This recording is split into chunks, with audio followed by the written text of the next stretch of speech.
Kakasimula pa lang ng laro, sabi ni Bilirik, legit daw. Sabi ko naman, oo, galingan nyo. Pero dito nga, Lods, sineryoso nila yung sinabi ko. Ginalingan nga nila. Awit naman. So dito, tignan nyo, Lods. Yung Bilirik, gigil na gigil sa akin. Sabi ko daw kasi, galingan daw. Grabe sa idol, oh. Relax lang, Dol. Lagi nang nakasunod sa akin, Lods. Ano ba yan? Kapag kapitas niya, yan, nag-load na kami, Lods. Kasi di ako magpapatalo sa game na to. Yan, pinush ko yung mga tore para lumamang na kami. Kasi nakakahiya naman kung talo ako dito.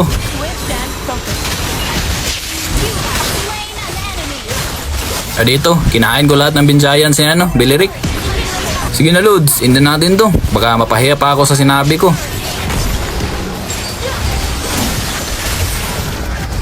Yan dito, tinigdown ko yung tore sa baba.